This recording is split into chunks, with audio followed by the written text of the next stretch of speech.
There are several things you should never do. You should never take a loan to do these 10 things. Yes, and I will give you another bonus one. The first thing that you should never take a loan to buy is a phone. Never take a loan to buy a phone. If it is expensive, maybe it is out of your league. Maybe you can't really afford it. Just because you can pay some monthly payments doesn't mean that you can afford it. Pay for your car, any phone that you buy in cash. If you cannot buy in cash, then don't buy it. There is no need of working with a liability every day that might be stolen, that might fall down, that might fall into water, that has so many risks that you're going to incur just because you have it all the time. Have a phone that you pay for it cash, because if any of the things that I've mentioned happen, you can easily go and buy another one and move on. But if it is one that you have taken a debt for, you will remain with a debt and you don't have a phone that you can use, because either it is stolen, either it has fallen in water, that it has fallen and broken down and cannot be able to function, or something has malfunctioned in the phone. You need to be able to buy another phone and be able to move on as soon as possible, because you do not have debt that is bugging you. That is the first thing that you should not take a loan to buy. The next thing, you should not take a loan to buy household electronics. I remember I used to work with a guy who we were employed around the same time. We were earning around the same time, because the policy of this organization was to pay the new recruits who are graduates a same amount of pay. So we are paid around the same amount of money. This guy moves to a fancy location, and because of the pressure decides, I am going to take a loan to buy household furniture. Back then, you could go take a loan and buy household furniture. So the guy goes and buys household furnitures, household electronics for almost 200,000 shillings. A flat screen TV, all these fancy things, a big music system, a big fridge, all these things, fancy things, cooker, everything that you can think about on loan. The guy takes a loan and goes for it. Now the pressure was this: after paying the monthly installments, the guy was only remaining with very little cash. So the problem was, people would come to your house, they would see all these fancy new gadgets that you have, and they would admire them, but then you did not have money to entertain them. So the guy had to stay for at least 2 years before he could be able to do any other significant thing. Even celebrating having a housewarming party was difficult, because all this cash was already going. And the people who would come to visit would have such high expectations, because if you have the latest flat screen TV, 42-inch and above, back then that was among the biggest inches of size, people would have these expectations. And then you don't have money, because you are putting monthly payments that are equivalent to the money that you are making at the company. It becomes totally troublesome when more than 2/3 of your income, net income, is going towards paying for electronics. The next thing that you should never take a loan to buy is household furniture. Same with household electronics.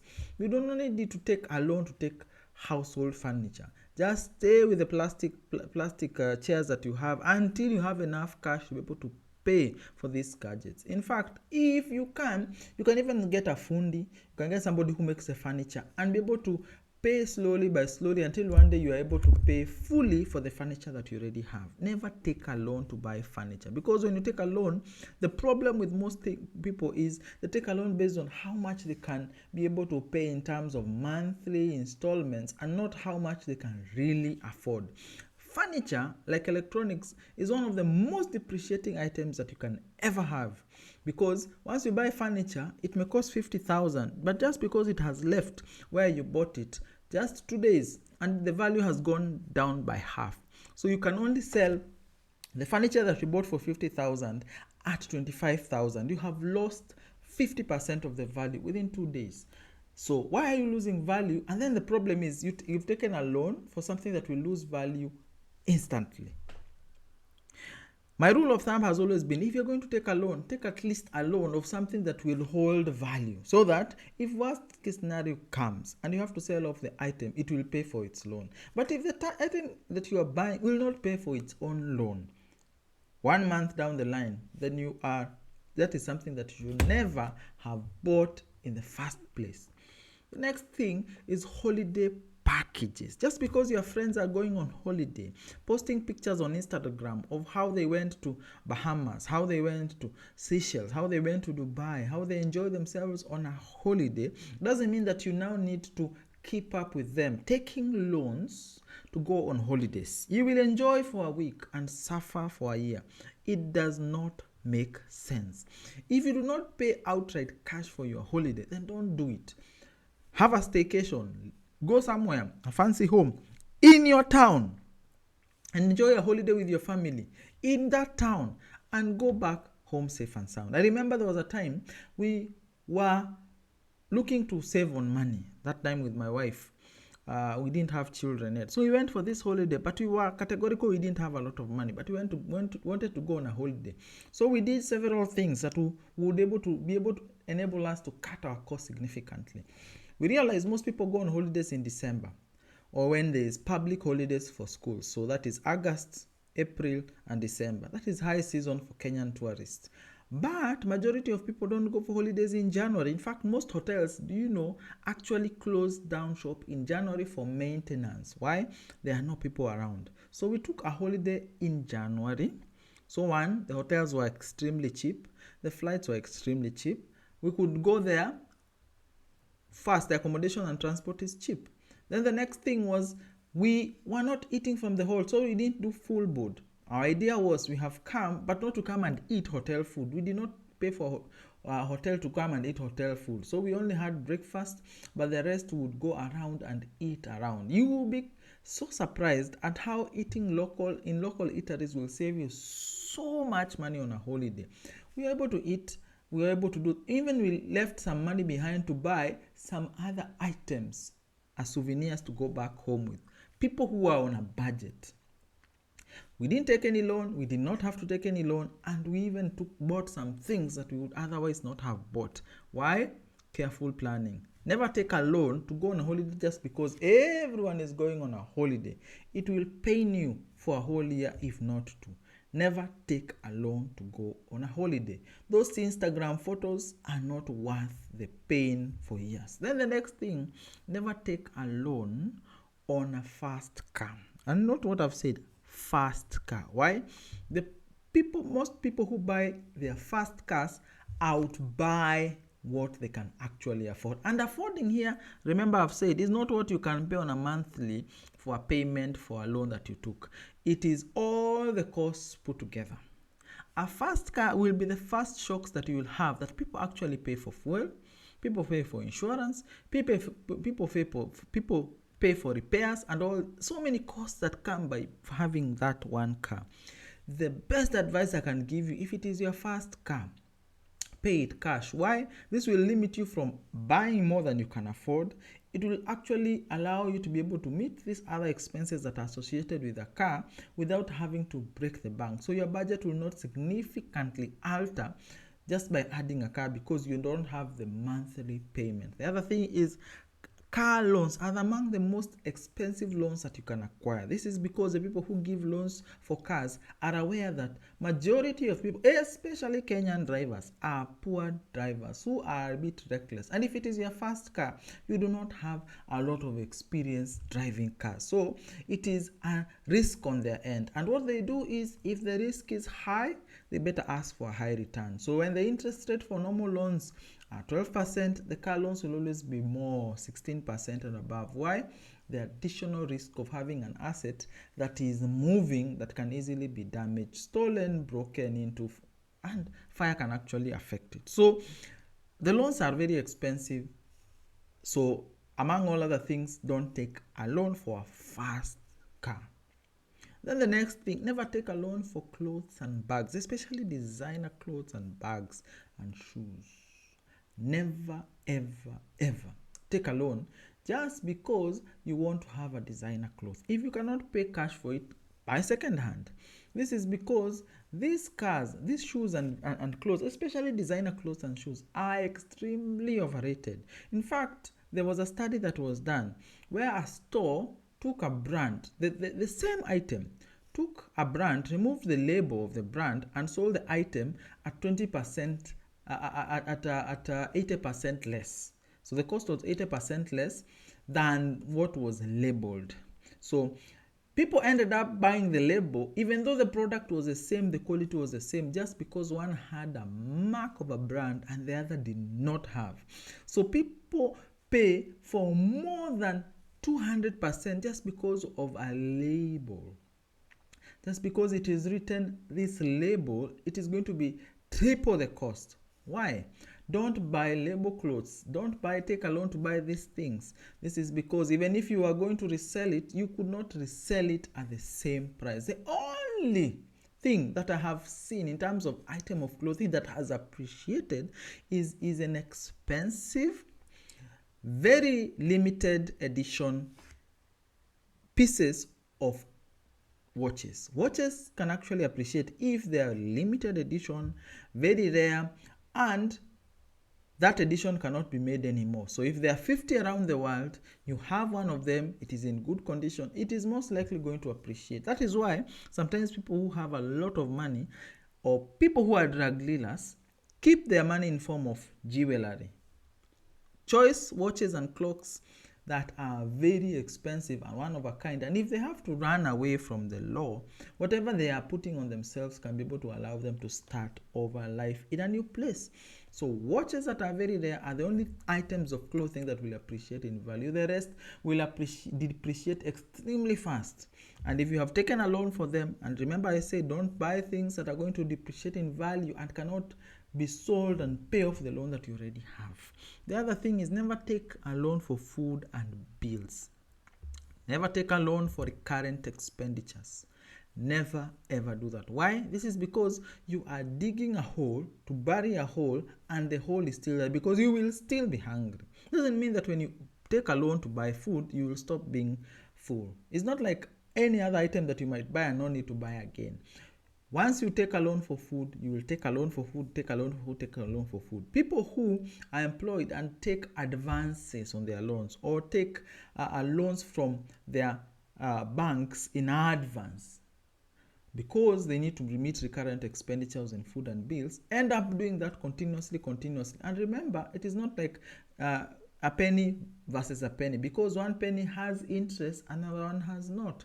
So you're incurring more and more and paying more interest, and in the end, your debt becomes unbearable. You now move from being a safe person to lend money to being an unsafe person money to lend to, and the interest rate goes up, because if you're a big risk to give money to, then the interest rate escalates further. So the more you are trapped in this debt of buying for food and bills, the more you move to the bad debt, the more you pay more for interest, the more you're digging a hole to bury a hole with even less soil and less soil. At the end of the day, you have a big hole that you cannot be able to manage.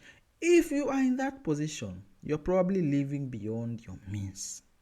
So move to a new place, cut down on your spending, cut down on fancy foods, cut down on eating out, cut down on the size of the housing, cut down on electricity bills. You need to do a radical surgery. Otherwise, you are going to dig a hole to bury a hole with less soil. At the end of the day, you'll have a big hole that you cannot fill because you are inadequately prepared to be able to pay for anything. You have no cash. You have no means to be able to move forward. It is one of the easiest way to ground to afford. In fact, if you are struggling to pay your bills, then there's a problem there. Then the next thing is rent. In association with bills, never take a loan to pay for rent. Whether it is a deposit for rent or a rent, never take a loan to pay rent. This is because you're probably outliving. You're living way above your means. In fact, I always advise people to have an extra amount of money aside or some investments in liquidatable assets that they can be able to liquidate worth 6 months of living expenses. So if you do not have the 6 months of living expenses, this is where you start going and taking loans for rent. You should be able to have somewhere you have some pot of cash to be able to pay for such an item. Because if you take a loan to pay for rent, you will continuously be taking a loan, advance to pay for rent. that is a hole, same as for bills and food, that you are continuing to dig and will frustrate you for a very long time. The other thing that you need to do is school fees for kids. Never take a loan for school fees for children. If you're taking a loan for school fees for children, then you are living beyond your means. The only exception is if you have a revolving fund, say in a circle, where you are saving some money and taking the exact amount of money and paying. But even that is not good, because you will be paying interest for your own money. The best is to have some 6 months of cash flow that you can be able to be putting aside, and out of that, increase the amount, be able to have a bigger pot to pay for school fees if you are paying annually, but you pay for cash from your income. If you cannot be able to do that and have to take an advance or a loan for that, and this is something that you have been planning for, remember, you do not wake up and find yourself having grown-up children who are going to school. This is something that you knew from the beginning. This is something that you had planned for it. Even if school fees was to be increased, it is not increased significantly enough to make you poor. So if you are struggling to pay school fees for your children, move to a cheaper school. Eat some humble pie. People have been eating humble pie since the world began. Reduce on the pride, take on the shame, but reduce on the financial burden and stress that you're going to face because of school fees. Because remember, when kids go up another grade, grow another class, they add more school fees. So it is something that is going to build and build, and the pressure will only escalate. The only time that I encourage people to be able to take a loan for school fees is school fees for professional growth that can be ascertained. So if you're going to take a loan to improve your skills, do a master's degree that you can be able to say that it has improved my skills in this way, and I am more employable in this way, and I can ask for more money in this way, and I can be promoted because of this.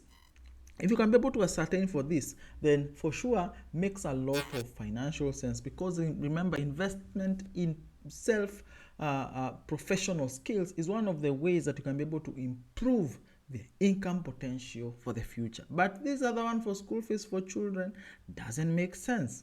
The other thing that people do is money for partying and parties. If you have to arrange a party and take a loan for it, then you're living beyond your means. Never take a loan to entertaining people for a day and suffer for a lifetime. This goes for weddings, this goes for birthday parties, because you're going to suffer and struggle financially. I went one day to a birthday of a 2-year-old. In this birthday for a 2-year-old, there was a new venue that was proposed, a fancy venue. There was decor and all those arrangements that were made. There was all manner of food that was available in that party. There was a DJ, there was a photographer and videographer. All these things for a 2-year-old who will probably never remember. Now, if they paid cash for it, it is wonderful. But if they took a loan for it, it is one of the bad things that you're going to buy, because remember, you're going to entertain people for a day and struggle for months. Why are you putting yourself in financial strain? You don't need to entertain people, engage people, or have this clout of people saying, oh, that was a wonderful party. The person who is the most important in this party was the 2-year-old. But if you're the kind of person who will take a loan to do that, you're wasting your money. Or you're going to entertain friends and buy drinks for months with money that you have borrowed. You are entertaining people who will not give a rat's behind whether you are struggling or not. They are there for you because of what they can gain from you. There are people who have become leeches because you have allowed yourself, by being too available to provide all manner of entertainment for your friends. Let me tell you or shock you. You are not bound by anything to make people happy. In fact, you are not created to make people happy apart from your God. That is the only person that you make happy. The rest are people that you can disappoint, you can say no, and you can move on, and it is fine. And the people who care, it will not matter whether you have parties or not. They will still be there for you. But if you have to continue making parties and taking loans, it is one of the ways to financial doom. My name is George Kingori, online finance guy who talks about all things finance. I am here to educate, elevate, and motivate you in your financial journey. Remember to subscribe to the channel, to leave a comment down in the comment section, and to like this video. Enjoy your day.